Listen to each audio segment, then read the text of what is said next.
Salut à tous et bienvenue sur le Vertical Podcast.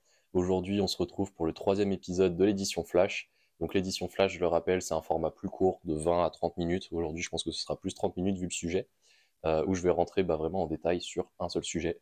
Et aujourd'hui, du coup, on va parler de l'entraînement des doigts en escalade, facteur numéro un de la performance en escalade, pour la partie physique, bien sûr. Parce que je le rappelle, l'escalade, c'est une discipline multifactorielle où la performance, elle est liée au mental, à la technique, à la tactique, au physique. Mais moi, je m'intéresse du coup à la partie préparation physique. Et pour la partie préparation physique, le facteur numéro un de performance en escalade, c'est la force de vos doigts et le taux de développement de la force de vos doigts, ce qu'on appelle en anglais le RFD, le Rate of Force Development. Donc c'est la vitesse à laquelle vous allez être capable d'appliquer de la force sur une prise. Donc ça, c'est vraiment les deux gros facteurs les plus discriminants entre les grimpeurs, et c'est vraiment linéairement corrélé. C'est-à-dire que plus vous êtes fort en doigts, plus vous allez grimper des cotations fortes. C'est inéluctable en fait, les études le montrent. Après, bien sûr, il y a des disparités dans les cotations. C'est-à-dire que deux grimpeurs avec la même force de doigt peuvent grimper des cotations différentes. Ça va dépendre de tous les autres facteurs, le mental, la tactique, la technique, mais aussi de tous leurs points faibles et leurs points forts, hein. Ça peut être aussi dû à leur souplesse, leur mobilité, leur style de grimpe, etc. Donc vraiment, on va dire que dans un style donné, deux grimpeurs avec la même force de doigt vont grimper plus ou moins les mêmes cotations. Ça, c'est vraiment linéairement corrélé. Et encore plus quand on regarde les paramètres comme le RFD, donc le taux de développement de la force. Donc aujourd'hui, je vais m'attarder vraiment sur les méthodes qui permettent d'entraîner les doigts.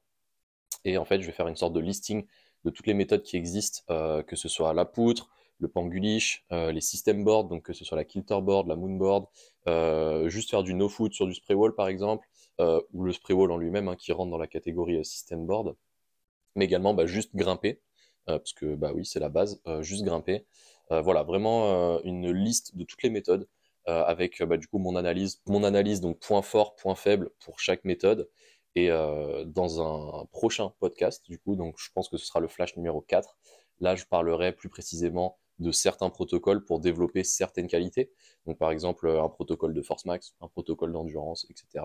Un protocole de RFD, pour que vous puissiez, entre guillemets, essayer d'entraîner ces qualités avec la méthode de votre choix. Une fois que vous aurez fait votre choix, en âme et conscience des points forts et des points faibles de chaque méthode. Donc en premier, je vais parler de la poutre. Donc la poutre, là, je parle vraiment des poutres fixes, qui sont vraiment vissées dans un mur, qui sont stables.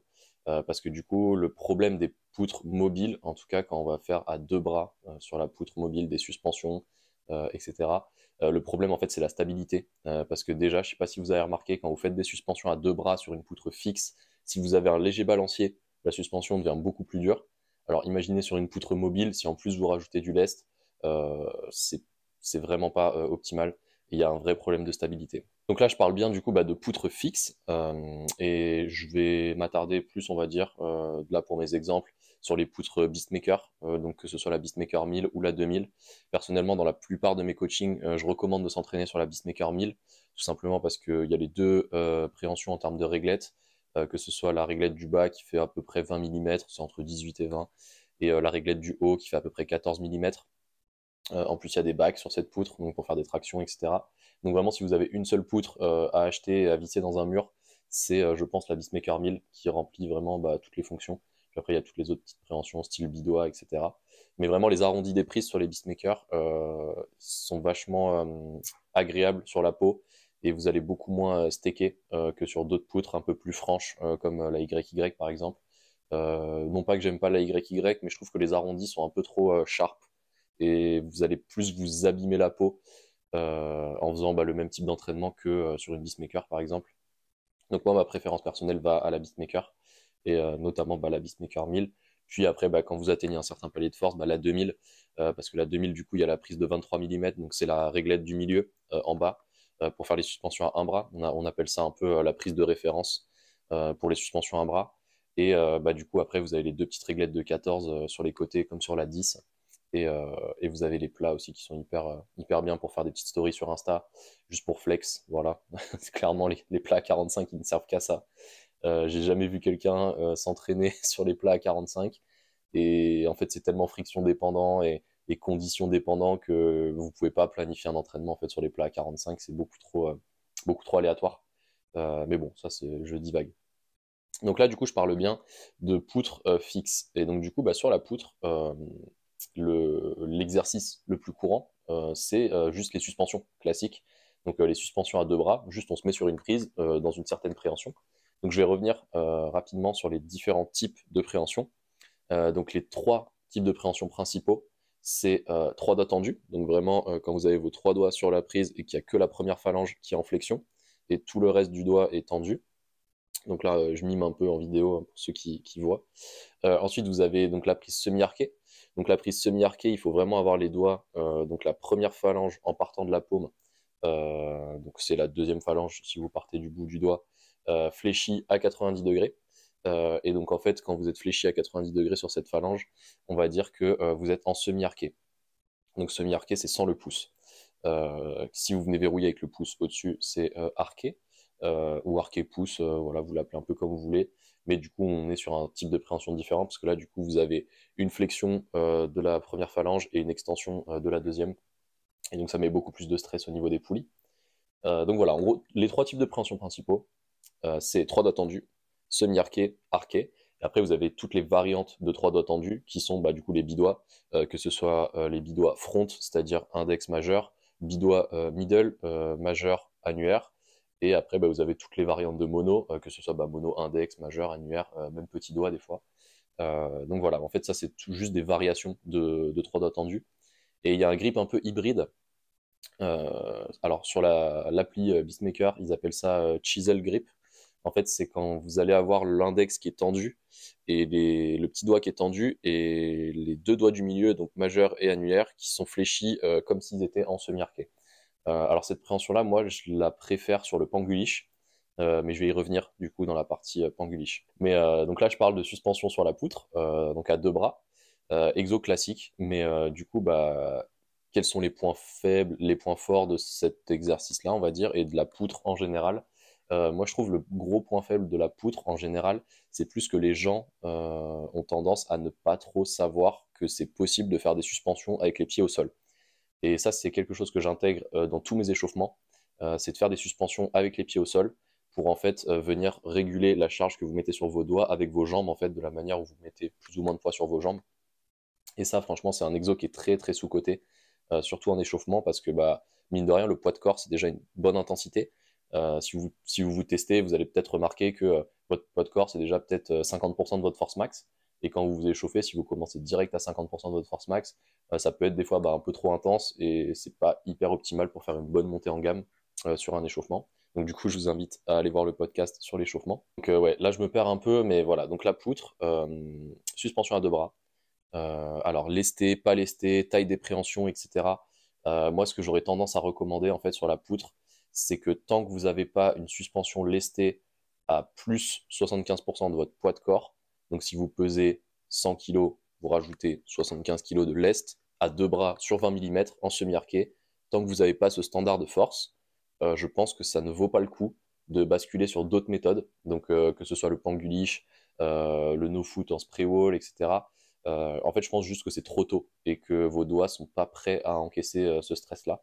Et en fait, je pense vraiment que ce 75% de poids de corps sur la 20 mm, ça devrait être un peu une sorte de gold standard. Ce 75% de poids de corps en lest, j'estime personnellement que c'est un peu une sorte de gold standard que j'essaye de faire atteindre à tout le monde. Donc après cette petite intro, du coup on rentre directement dans le vif du sujet. Et donc je vais vous présenter les différentes méthodes une à une et vous expliquer qu'est-ce que je considère comme point faible, point fort de chaque méthode et un peu les standards à atteindre pour avoir le maximum d'efficience de chaque méthode. Donc je commence par la poutre. Donc là je parle vraiment de la poutre fixe. Pourquoi la poutre fixe? Parce que c'est beaucoup plus stable qu'une poutre mobile et je pense que vous vous en rendrez compte si vous faites des suspensions sur poutre fixe avec un petit ballant. C'est beaucoup plus dur que quand vous êtes vraiment aligné avec la gravité et que vous n'avez pas de ballant. Donc imaginez sur une poutre mobile avec en plus un petit ballant, là vous perdez énormément de potentiel de force et donc vous allez moins pouvoir développer votre potentiel de force max, donc force maximale. Donc là je parle vraiment de la poutre fixe et donc là je vais m'attarder sur trois types d'exos. Les suspensions à deux bras, donc que ce soit en fonction de la taille des préhensions, donc par exemple les suspensions sur micro, puis les suspensions sur bonne réglette avec du lest par exemple. Ensuite les suspensions à un bras Et enfin, je vais commencer tout simplement par les suspensions pied au sol. Et je pense que les suspensions pied au sol, c'est un exo qui est très très sous-coté et que en fait tout le monde devrait faire en échauffement parce que du coup ça permet de monter vraiment progressivement en charge à une intensité perçue qui est subjective. Donc vous pouvez vraiment forcer à 4 sur 10 dans votre tête, 6 sur 10, etc. avec les pieds au sol. Et en fait ça permet de s'échauffer progressivement tout simplement. Mais si ça vous intéresse de rentrer plus en détail sur les méthodes d'échauffement, le processus, etc., je vous renvoie du coup au flash numéro 2 qui parle d'échauffement tout simplement. Donc là, en fait, les suspensions pieds au sol, c'est hyper bien pour cette raison-là, déjà pour commencer. Et une variante des suspensions pieds au sol, c'est les tirages à un bras, pied au sol, en isométrie overcoming. Donc isométrie overcoming, ça veut dire que vous essayez de surpasser une charge, enfin, vous allez tirer sur la réglette, vous êtes immobile, mais vous essayez en fait de tirer sur quelque chose qui n'est pas mobile tout simplement. Donc en fait, quand vous allez faire des suspensions à un bras en isométrie overcoming, en fait, c'est une variante de suspension à un bras qui va vraiment beaucoup plus développer votre force sur des facteurs nerveux plutôt que sur des facteurs structurels. Parce que du coup, je ne l'ai pas dit en début de podcast, mais vous avez deux moyens d'augmenter votre force.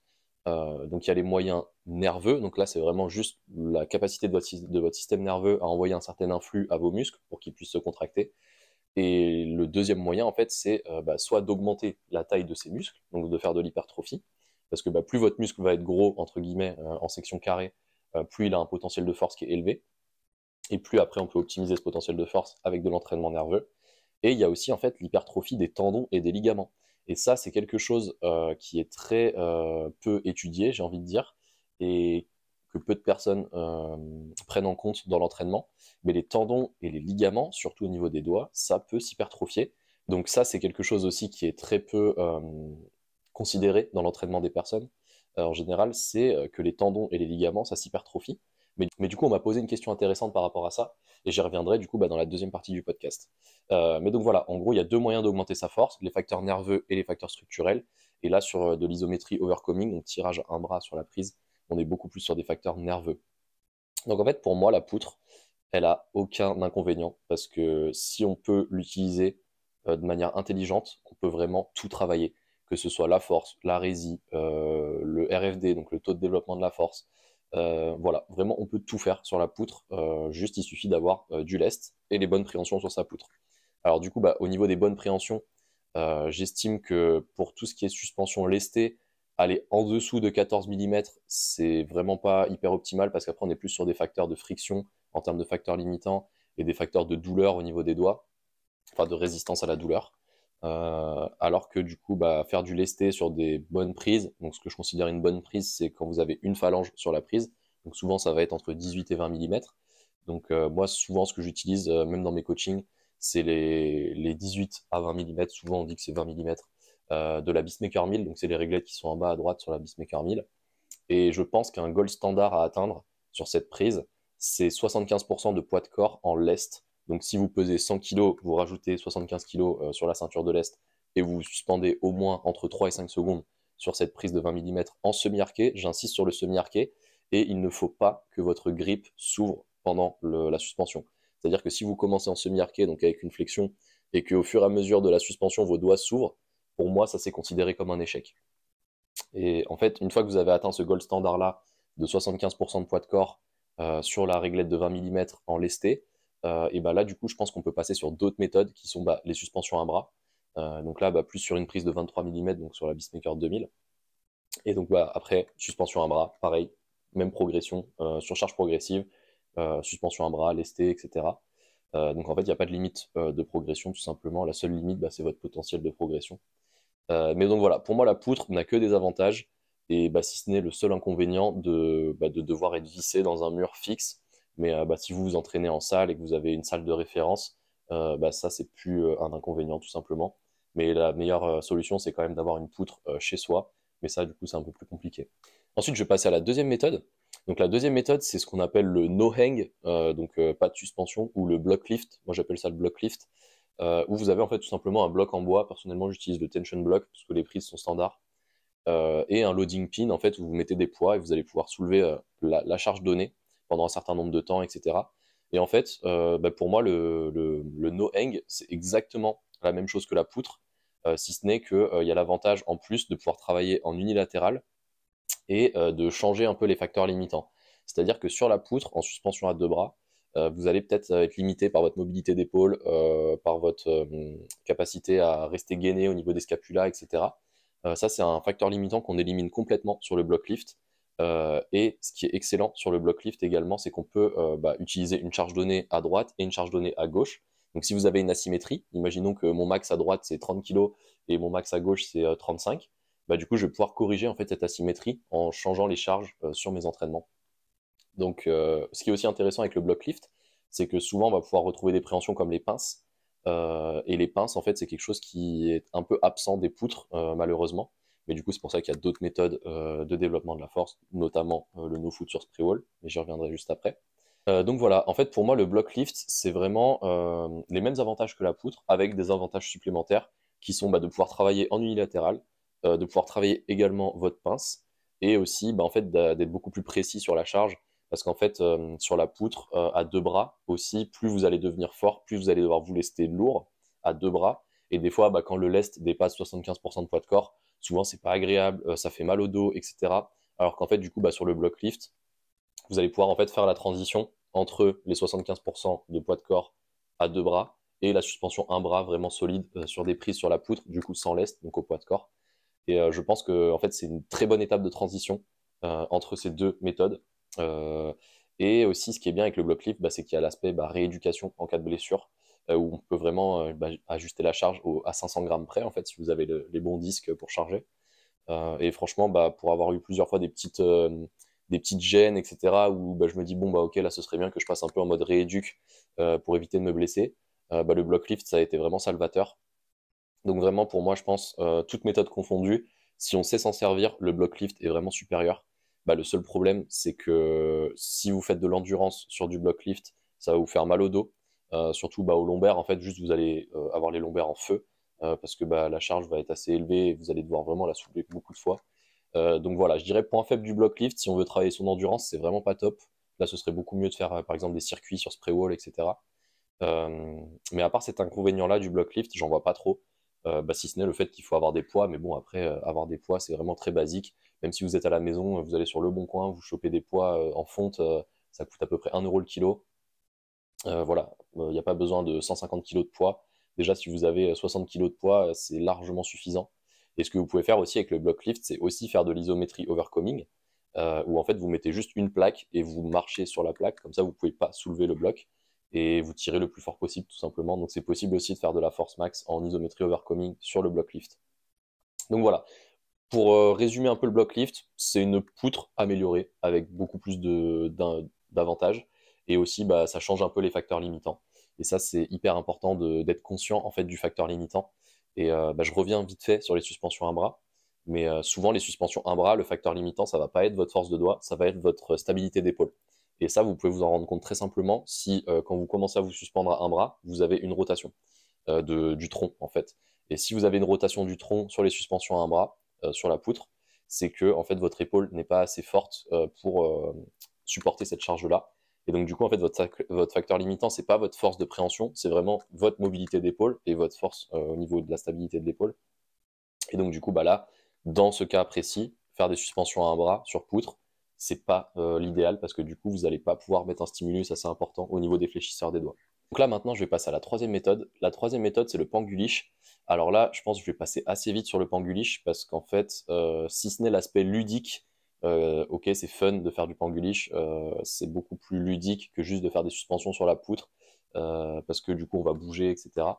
Mais si ce n'est cet aspect ludique, je pense que le panguliche, c'est vraiment très très surcoté et qu'il y a beaucoup mieux à faire. Après, du coup, je pense que le panguliche est vraiment bien juste pour travailler le Rate of Force Development, donc le RFD, comparé à d'autres méthodes. Par exemple, sur du block lift, c'est très dur de faire du RFD, alors que sur du panguliche, juste si vous sautez sur une latte, vous allez devoir appliquer de la force très très rapidement. Donc ça peut être supérieur au block lift pour travailler le RFD, par exemple. Mais franchement, déjà, il y a trois gros inconvénients. Le premier gros inconvénient, c'est qu'il faut que votre panguliche, il y en ait un, tout simplement. C'est rare les salles où il y a un vrai panguliche, avec des belles lattes, des bacs également pour faire des exos plus de niveau de RFD, mais au niveau des bras. Donc voilà, donc c'est super rare d'avoir un bon Pangulich dans sa salle. Si vous en avez un, vraiment, vous êtes chanceux. Mais c'est pas un agrès où vous allez vous entraîner la majorité du temps. Je dirais que si on compte le temps d'entraînement total sur les doigts en prépa physique, peut-être que sur l'année, vous allez passer 5% du temps sur le Pangulich, si vous avez accès à un Pangulich. Donc vraiment, faut pas faire une fixette sur le pan. La plupart du temps, c'est mal utilisé, c'est utilisé en fin de séance, juste pour faire des défis avec des potes et vous allez juste vous blesser. Donc vraiment, pour moi, le Pangulich, j'aime pas dire ça, mais c'est très, très surcoté. Je dis que j'aime pas dire ça parce que personnellement, j'adore en faire. Je trouve la gestuelle et tout vraiment hyper agréable et c'est vraiment cool comme sensation de se sentir léger sur les lattes. Mais objectivement parlant, en tant que coach, c'est pas une méthode que je recommande à beaucoup de personnes. Mais ça peut être pour l'aspect ludique vraiment intéressant. Donc voilà, vraiment, je passe assez vite sur le Pangulich, mais si vous avez des questions, n'hésitez pas dans les commentaires. Mais je pense que pour déjà 99% des grimpeurs, le Pangulich, c'est trop intense. Et vous feriez mieux de vous concentrer sur avoir ce 75% de poids de corps sur la 20 mm avant de penser à faire des exos sur le Pangulich. Après, là, c'est que mon avis personnel. Libre à vous d'expérimenter, etc. Mais voilà, moi, je suis là pour vous donner mon avis et ce que je considère être efficient ou pas pour développer certaines qualités. Ensuite, je vais passer à la quatrième méthode. La quatrième méthode, c'est les system boards. Donc, en fait, ça va être les moon boards, les kilter boards, les tension boards, vraiment tout ce qui a le mot board dedans, avec une application et un système de LED, etc. Alors ça, c'est excellent pour faire un mix entre travailler sa force de préhension et sa gestuelle de grimpe.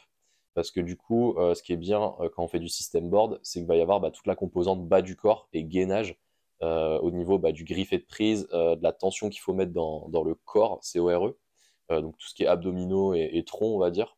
Si j'avais qu'une seule méthode à choisir, je choisirais le block lift parce que c'est hyper polyvalent.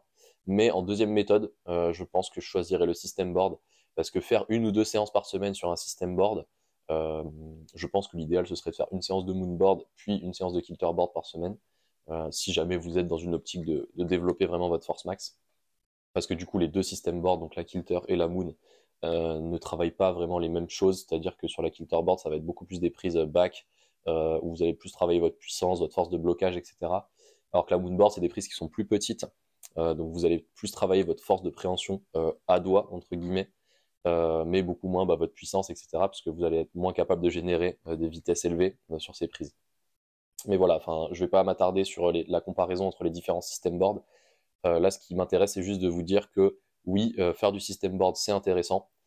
Et ce que je recommande en général, c'est au moins de faire une séance de block max par semaine sur un system board, que ce soit une moonboard, une kilterboard, un spray wall. Enfin, si vous n'avez pas de system board sur un spray wall, du coup. Et j'y viens juste après, donc pour la cinquième méthode. Mais voilà, pour résumer, les system boards, c'est bien, il faut bien s'en servir, il faut respecter les bons temps de récup, il faut avoir un objectif de séance. Mais bon, voilà, il y a aussi le côté fun à enchaîner les blocs, à faire des moves vraiment sympas où on perd les pieds à chaque move, etc. Donc voilà, ça, on peut pas l'enlever au system board, c'est vraiment beaucoup plus ludique que juste la grimpe sur des blocs classiques, on va dire. Puis il y a ce côté un peu social où si vous faites une séance avec des potes, pendant votre temps de récup, vous voyez vos potes grimper, etc. Donc ça fait une émulation. Donc il y a plein de points positifs à faire du system board. Je vous invite à essayer. Mais vraiment, si j'ai qu'un seul conseil à vous donner sur le system board, c'est de ne pas trop en faire. Donc maximum 2 séances par semaine sur un system board. Et si possible, une séance de bloc max et une séance de volume. Et si vous n'avez pas le choix de faire 2 séances et vous avez le choix d'en faire qu'une seule, seulement une séance de bloc max sur system board. Ça peut être vraiment que bénéfique. Et échauffez-vous bien avant. Donc allez écouter le podcast sur l'échauffement si vous ne l'avez pas déjà fait. Donc je passe à la méthode suivante, c'est le no foot sur pan. Alors c'est quelque chose qui se fait beaucoup, surtout si vous regardez un peu les stories des athlètes de haut niveau, etc. Et moi je trouve ça excellent, le no foot sur pan, pour faire une sorte de mix entre puissance, RFD, donc la vitesse à laquelle vous allez appliquer la force sur les prises, et force de doigt en fait tout simplement. Parce que souvent ça va être sur des préhensions qui sont mauvaises, que ce soit des mauvais plats en compression, des petites réglettes qu'il va falloir serrer et bloquer, etc. Vous allez faire des moves vraiment puissants entre ces prises, même souvent des coordinations pour les plus expérimentés. Donc vraiment pour moi le no foot sur pan, c'est un super bon exo à caler dans une programmation. Et notamment en fait faire des séances assez courtes, assez intenses, et vous allez faire par exemple 30 minutes où vous allez faire une dizaine de séquences de mouvements, enfin une dizaine de blocs entre guillemets différents, Et du coup, vous allez essayer d'être le plus puissant, le plus fort possible sur ces séquences-là. Il faut voir ça un peu comme une séance de bloc max, où vous allez mettre vraiment 100% d'intensité sur un court temps. Et puis après, vous pouvez faire une séance de bloc classique derrière. C'est pas rare, par exemple, de faire son échauffement, puis du no-foot sur spray wall, puis après d'aller grimper sur des blocs classiques. Donc vraiment, no-foot sur spray wall, à ne pas négliger, mais c'est toujours pareil, tant que vous n'avez pas un peu cette base en force de doigt, et moi j'estime que ce benchmark un peu de force de doigt, c'est 75% de poids de corps en lesté, enfin plus 75% de poids de corps, donc 175% de poids de corps, en lesté sur 20 mm à deux bras. Je pense que par exemple faire du no-foot sur spray wall, c'est trop tôt, ou alors en fait vous allez prendre que des bacs, et ça va être beaucoup moins intéressant pour développer votre force de doigt. Vous allez plus travailler sur votre force de tirage, blocage, épaule, etc. Mais on va être beaucoup moins sur le facteur limitant force de doigt. Donc voilà, ça c'était pour le no-foot sur spray wall, et je passe du coup à la dernière méthode. Et donc la dernière méthode, c'est tout simplement la grimpe classique, donc grimper sur des blocs où on voit, donc voilà, juste l'escalade au global. Et en fait, souvent vous allez entendre des gens qui vont dire, il faut juste grimper pour devenir plus fort, etc. Alors ils n'ont pas tort, mais d'un point de vue développement de la qualité de force, je pense que c'est pas une bonne approche. Parce qu'en fait, si vous partez dans cette optique-là de vous dire, ok, je fais que de la grimpe pour augmenter ma force de doigt, en fait, arrivé à un moment, vous allez devoir augmenter l'intensité des blocs, parce que on voit, c'est super compliqué de faire vraiment de la force. Et en fait, si vous augmentez trop vite l'intensité des blocs comparé à votre capacité de force, vous allez beaucoup plus être sujet à des blessures. Et en fait, vous auriez mieux fait de faire un mix entre grimpe et poutre ou bloc lift, enfin bref, et une méthode de développement de la force de doigt à côté. Et je reviens sur des ratios, si ça peut vous parler. Mais personnellement, j'estime qu'un bon ratio entre grimpe et prépa physique, donc prépa physique, je prends toute la prépa physique confondue, hein, pas que la force des doigts, c'est 75% de grimpe, 25% de prépa physique sur votre temps total d'entraînement dans la semaine. C'est un bon ratio, enfin je pense que c'est un bon ratio à maintenir sur l'année. Après, bien sûr, il y a des périodes où vous allez faire plus de renfo comparé à d'autres périodes, moins de renfo aussi, par exemple si vous êtes en période de compétition ou de performance sur un trip, etc., vous allez faire beaucoup moins de renfo que si vous êtes sur une période de développement des qualités. Mais au global, sur l'année, je pense que ce ratio de 75-25, c'est quelque chose qu'il faut essayer de garder en tête. Mais une fois que vous avez ce ratio-là en tête, en fait, vous pouvez que progresser parce que du coup, vous allez progresser en grimpe et moins vous blesser parce que du coup, vous allez travailler vos qualités de force à côté et les deux vont progresser en parallèle. Alors que si vous essayez de faire que de la grimpe et pas du tout de prépa physique, je pense que en soi, c'est une erreur de se priver en fait de la prépa physique parce que ça a tellement de bénéfices que en fait, je ne comprends pas comment on peut se dire ok, là, je vais faire que de la grimpe et zéro prépa physique. Et ça vaut aussi pour les débutants. Si on revient sur les suspensions pieds au sol, c'est quelque chose qu'on peut faire dès sa première séance d'escalade, de faire des suspensions pieds au sol. Ça fait aussi de l'éducation aux différents types de préhension, parce que mine de rien, c'est pas inné de prendre une prise en trois doigts tendus, en semi-arqué, etc. C'est des choses qu'il faut apprendre. Et si on apprend à le faire dès sa première séance, on peut que progresser en fait. Donc vraiment, moi, cette approche de il faut que grimper pour devenir fort en doigt, je suis pas fan. Je suis pas fan parce que ça a plus tendance à amener les gens vers des blessures et de la frustration que avoir cet équilibre renfo et grimpe, donc prépa physique et grimpe, qui va vous amener à beaucoup moins de blessures, beaucoup plus de plaisir parce que vous allez plus progresser, vous allez moins vous blesser. Et moi, je pense que voilà, le meilleur des deux mondes, c'est de cumuler les deux, sans oublier que si vous voulez progresser en grimpe, il faut grimper tout simplement. Si vous faites 75% de renfo et 25% de grimpe, vous allez beaucoup moins progresser que si vous faites 75% de grimpe et 25% de renfo. Donc voilà, c'est ni tout blanc ni tout noir. Il faut trouver un équilibre. Et pour ça, je vous invite tout simplement à faire appel à un coach pour qu'il évalue votre situation et vous dire, ok, toi, dans ton cas personnel, c'est mieux peut-être de faire 90% de grimpe et 10% de renfo seulement sur certains points faibles, etc. Voilà, donc vraiment, pour avoir une analyse beaucoup plus précise et un avis extérieur, essayez de vous faire tester par un coach. Et du coup, ça dépend aussi de vos objectifs. Si vos objectifs, c'est de progresser en force de doigt, ça va pas être la même chose que si votre objectif, c'est juste de progresser en rési ou juste de pas vous blesser, par exemple. Donc voilà, il faut jamais oublier que c'est ni tout blanc ni tout noir. Pour toutes les méthodes, il y a des avantages, des inconvénients. Il faut faire ses choix en conséquence. Et personnellement, dans ma pratique personnelle, je dirais que la plupart de mes gains en termes de force de doigt, je les ai fait sur la poutre à deux bras en suspension lestée. Ensuite, une fois que j'avais atteint ce palier de 75% de poids de corps, je suis assez vite passé sur des variantes de suspension à un bras. Et du coup, en fait, souvent, ce que j'ai fait, moi, c'était en délesté avec une poulie. parce que j'avais pas encore accès au block lift, je connaissais pas la méthode, je savais pas trop comment faire, etc. Puis même je n'avais pas le matériel tout simplement. Mais après, une fois que j'ai investi dans le matériel, je me suis rendu compte que bah, si j'avais pu le faire, ça aurait été beaucoup mieux que de se délester à la poulie. Mais au final, ça revient au même, parce que l'important, c'est vraiment le stimulus que vous allez appliquer à vos tissus. Et c'est ça, en fait, qui est spécifique au sport. C'est-à-dire que si vous augmentez la force de vos doigts, vous augmentez votre performance en escalade, peu importe la manière dont vous allez augmenter votre force de doigts, tout simplement. Donc voilà, c'est ça qu'il ne faut pas perdre de vue. En fait, c'est les facteurs limitants de la performance et chercher à augmenter ces facteurs-là. Donc maintenant, je vais passer à la partie réponse aux questions et je vais prendre les questions dans l'ordre dans lesquels je les ai reçues. J'en ai reçu beaucoup. Vraiment, là, ça se voit que c'était un sujet qui vous intéresse particulièrement. En même temps, c'est logique. La force de doigt, c'est directement corrélé à la performance en escalade. Je fais un podcast sur la force de doigt. Ça me paraissait logique d'avoir beaucoup de questions. Mais du coup, bah, j'ai été surpris par votre engouement. Donc merci à tous celles et ceux qui ont envoyé des questions. Et bah, je vais répondre tout simplement à chaque question.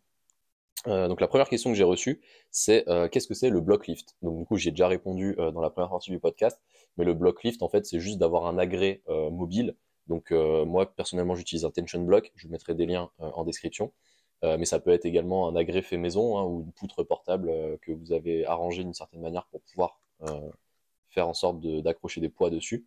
Mais voilà, ça peut être juste un agrès que vous avez fait maison avec une réglette de 20 mm, une réglette de 10 mm et deux trous pour un bidois, par exemple. Et du coup, bah, un pin, donc un loading pin où vous pouvez mettre des poids et une sangle bah, pour relier les deux. Et voilà, tout simplement. Je pense que j'ai répondu à la question, donc je vous mettrai des liens en description si vous voulez en savoir plus du coup bah, sur le block lift ou c'est une méthode que vous ne connaissiez pas. Donc la deuxième question qu'on m'a posée, c'est quelle régularité est nécessaire pour augmenter sa force max, en fait, tout simplement en doigts, que ce soit sur la poutre ou en général, enfin voilà, la notion de régularité. Donc moi, ce que je recommande dans mes coachings et en général, c'est de faire 2 séances par semaine pour développer une certaine qualité. Donc si vous voulez développer votre force maximale, faire 2 séances par semaine avec de la préparation physique spécifique où vous allez faire de la force max, pour moi, c'est un bon équilibre. Donc ça peut être par exemple sur une semaine type, le lundi, vous faites un bloc de prépa physique de 30 minutes où vous faites de la force max sur la poutre, en suspension à 2 bras par exemple. Euh, Ensuite, vous faites votre séance de bloc classique. Mardi, vous vous reposez. Mercredi, vous faites une séance antagoniste et grimpe. Jeudi, vous vous reposez. Vendredi, vous faites votre deuxième séance, donc poutre le matin, puis après votre grimpe. Enfin voilà, après, vous gérez vos séances comme vous voulez dans la journée. Mais on va dire prépa physique, puis grimpe. Donc poutre pour développer sa force, puis grimpe. Et enfin, bah, une séance de grimpe libre en fin de semaine. Souvent, ça va être le samedi, par exemple. Donc là, voilà, vous avez fait 4 séances dans la semaine. Vous avez fait 2 fois, vous avez stimulé 2 fois la qualité en question dans la semaine avec le bon temps de récup entre les 2 séances. Donc du coup, bah là, vous allez juste progresser tout simplement en force max. Et donc voilà, le temps de récup que je recommande entre 2 séances de force max, c'est minimum 48 heures. Donc c'est-à-dire que si vous avez fait une séance donnée le lundi, bah, vous la refaites pas avant le jeudi. Mais après, ça ne veut pas dire qu'il ne faut rien faire le mardi et le mercredi. Vous pouvez faire d'autres choses. Mais refaire de la force max sur les doigts avant 2 jours de repos complet, entre guillemets, entre les deux, je trouve que ça fait pas assez. Et d'expérience, ça amène plus à de la stagnation qu'à de la progression. Ensuite, la troisième question, c'était la poutre versus le tension block. Donc, poutre versus block lift, mon avis. Donc, j'ai déjà répondu dans la première partie du podcast, mais je vais quand même refaire un résumé. Mais je pense que le block lift, c'est supérieur à la poutre parce qu'on va avoir moins de facteurs limitants. Si ce n'est juste pour travailler l'endurance. Je trouve que c'est beaucoup plus simple de faire de l'endurance donc, ou de la résie sur la poutre comparé au block lift parce que vous allez beaucoup moins avoir les lombaires en facteurs limitants.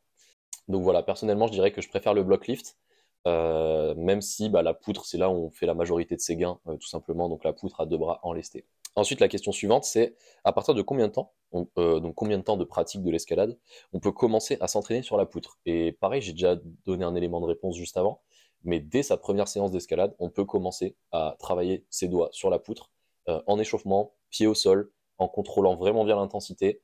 Et si vous avez peur de faire des bêtises ou vous avez peur de vous blesser, etc., faites appel à un coach pour vous aider à être sûr de faire les bonnes choses, en fait, tout simplement. Mais personnellement, je recommande à tout le monde d'utiliser la poutre, si au moins en échauffement, dès sa première séance. Voilà, tout simplement, c'est mon avis. Et après, bah, du coup, j'ai une autre question qui est dans la même lignée. C'est à partir de combien de temps on peut commencer à faire du panguliche? Et là, c'est pareil, j'y ai déjà un peu répondu. Je pense que le Panguliche, c'est très surcoté et tout va dépendre de la manière dont vous l'utilisez. Mais pour donner un chiffre qui est plutôt conservateur pour éviter que les gens fassent n'importe quoi et se blessent, je pense que tant que vous n'avez pas au moins 2 ans de grimpe et 2 ans de grimpe où vous travaillez votre force doigt à côté aussi, et tant que vous n'avez pas ce 75% de lest ajouté à votre poids de corps sur 20 mm à 2 bras en suspension en semi-arqué, je pense que c'est trop tôt pour faire du Panguliche. En tout cas, vous avez plus de chances de vous blesser que de progresser. Ensuite, la question suivante, c'est est-ce qu'on peut s'entraîner 4 fois par semaine? Alors, s'entraîner spécifiquement sur les doigts, non. Je pense que c'est beaucoup trop. Donc, par exemple, si vous faites de la force max, faire 4 séances de force max dans la semaine, c'est beaucoup trop. Comme je l'ai dit juste avant, je pense que 2 séances, c'est très bien. Ce que je dis souvent, c'est que si vous faites une séance par semaine de quelque chose de donné, vous allez stagner. Donc, si vous faites une séance de force max par semaine, vous allez stagner. En fait, ça va faire un peu comme un rappel de force. 2 séances par semaine, vous allez progresser parce que du coup, vous stimulez assez votre qualité. Plus que 2 séances par semaine, à moins que ce soit très spécifique dans un contexte très précis, je pense que c'est trop. Mais par contre, vous pouvez grimper 4 fois par semaine. Vous pouvez faire par exemple grimpe lundi, mardi, mercredi repos, jeudi, vendredi grimpe, samedi, dimanche repos. Après, vous pouvez caler en plus de ça vos 2 séances de prépa physique spécifiques où vous allez faire par exemple force doigt le lundi et force doigt le jeudi. Et vous avez déjà une semaine d'entraînement très bien remplie. Et je pense que si vous gérez bien l'intensité de votre grimpe, grimper 4 fois par semaine plus la prépa physique, c'est pas trop. Ça dépend juste de votre capacité de récupération, etc. Mais voilà, c'est quelque chose que je peux recommander dans mes coachings aussi. Donc non, c'est pas trop de s'entraîner 4 fois par semaine. Ce qu'il faut juste pas faire, c'est faire 4 fois par semaine le même entraînement sur une qualité donnée et encore moins sur de la force.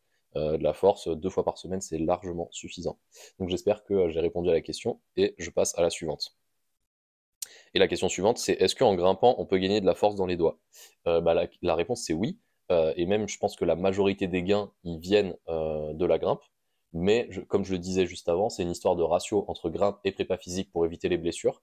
Et je pense que ce ratio de 75-25, donc 75% de grimpe sur le mur et 25% du temps sur de la prépa physique, donc toute prépa physique confondue, hein, pas que de la poutre ou que de la force des doigts, vraiment aussi tous les mouvements de force en général, que ce soit des mouvements de bas du corps comme du soulevé de terre, des mouvements de développé comme du développé militaire, du développé couché, pour tout ce qui va être force de la ceinture scapulaire, des mouvements de traction, lestés, etc., des blocages, vraiment tout ce qui est prépa physique au global, c'est 25% de votre temps de pratique sur la semaine.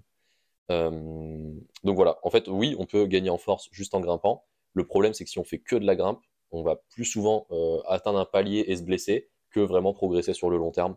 En tout cas, c'est mon avis et c'est ce que j'observe dans la réalité, en fait, tout simplement. La plupart des gens qui ne font que grimper, soit se blessent, soit stagnent, que ce soit en force ou en performance également. Donc voilà, c'est pour ça que j'ai cet avis un peu d'allier le meilleur des deux mondes en prenant la grimpe et la prépa physique et de faire un combo des deux tout simplement. Ensuite, la question suivante, ça a été que faire quand on a un métier manuel, donc moins de repos possible entre les séances doigts par exemple.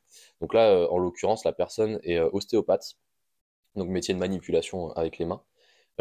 Et donc du coup, pour répondre simplement à la question, je pense qu'il faut essayer en fait de caler ces entraînements de doigts les jours où vous allez avoir le plus de consultations pour que ça vous serve aussi entre guillemets d'échauffement. Et aussi, du coup, si vous avez des jours de récup, par exemple, je dis quelque chose au pif, mais si samedi, dimanche, c'est vos jours de récup au cabinet d'ostéo, du coup, samedi, dimanche, vraiment, vous ne faites rien sur les doigts, vous prenez bien le temps de récupérer. Mais en fait, typiquement, je pense que avoir une poutre à la maison, dans ce cas-là, ce serait idéal. Comme ça, vous pouvez faire votre entraînement de force sur la poutre le matin avant d'aller travailler, par exemple.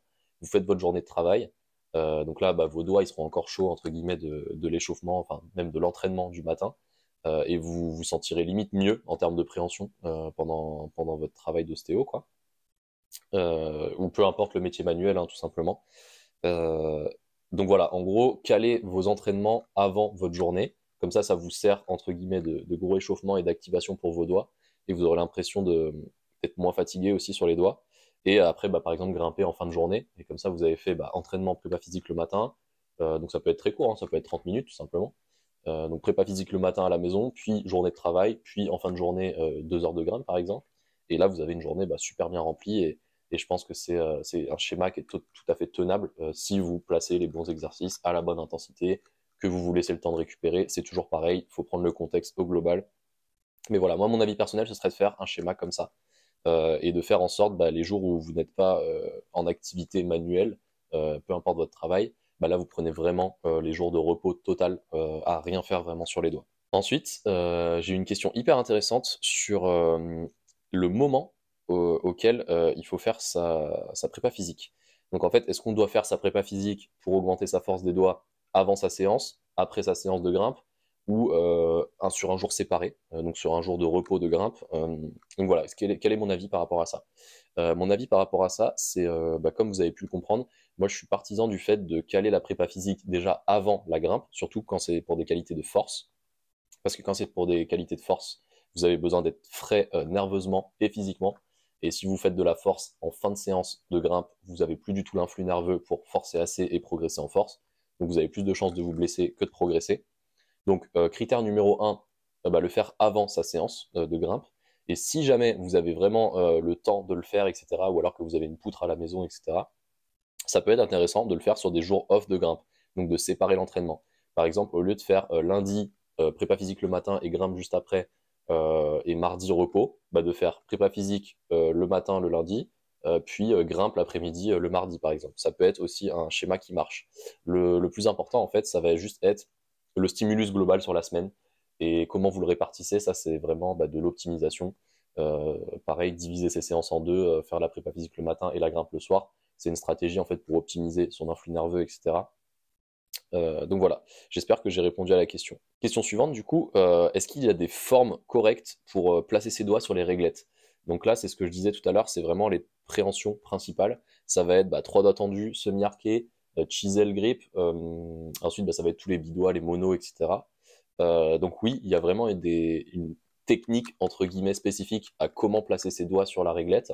Et ça va travailler différentes qualités. Par exemple, pour le 3 doigts tendu, on va être beaucoup plus sur les fléchisseurs profonds au niveau des doigts, alors que sur du semi-arqué, on va être sur un équilibre entre fléchisseurs superficiels et fléchisseurs profonds. Donc il y a ça aussi, en fait, ça change l'activation musculaire de certains muscles, ça change le stress que vous mettez au niveau des poulies. Sur du 3 doigts tendu, vous avez beaucoup moins de stress que sur du semi-arqué ou sur de l'arqué. Voilà, donc en fait, tout ça, c'est vraiment hyper important. Et c'est pour ça que je disais que dès sa première séance d'escalade, il faut être conscient des différentes préhensions, de comment il faut se placer, des avantages et des inconvénients de chaque préhension.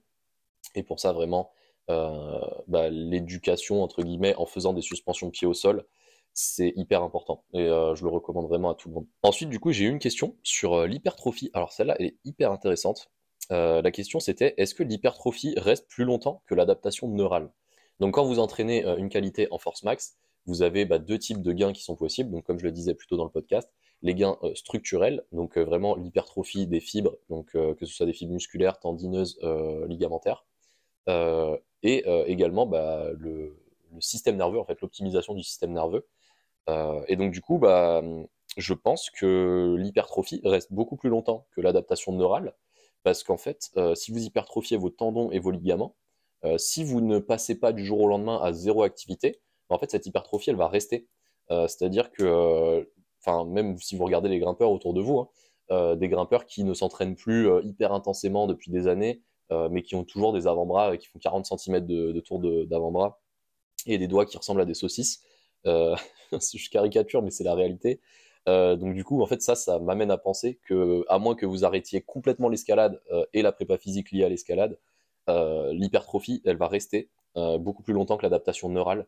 Et après, en fait, l'adaptation neurale, ça va juste être une histoire de cyclage de l'entraînement. Donc, à quel moment vous voulez être fort dans l'année et juste réussir à caler son entraînement pour être fort à cette période-là dans l'année. Parce que malheureusement, c'est pas possible d'être fort toute l'année, ou d'être résistant toute l'année, ou d'être endurant toute l'année. C'est pas possible, à moins d'être athlète de haut niveau et d'avoir une génétique incroyable. Malheureusement, en tant que simple mortel, on va dire, qui ont une vie à côté, un travail, une vie de famille, etc. C'est juste pas possible, en fait, d'être à son pic de performance toute l'année. Et déjà, si vous avez 3 mois de pic de performance dans l'année, c'est énorme. Et il faut en profiter, en fait. Et c'est pour ça que faire appel à un coach pour structurer votre entraînement en fonction de vos objectifs, je trouve que c'est hyper important. Mais voilà, c'était important de dire ça.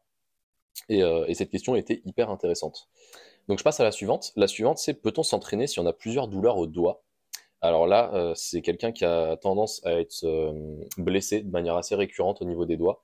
Et là, ce que je peux recommander à cette personne, c'est d'utiliser la méthode du block lift pour faire de la rééducation et remonter en charge progressivement. Et même pour son renfort futur, d'utiliser le block lift pour avoir une augmentation de la charge qui est très incrémentale, etc.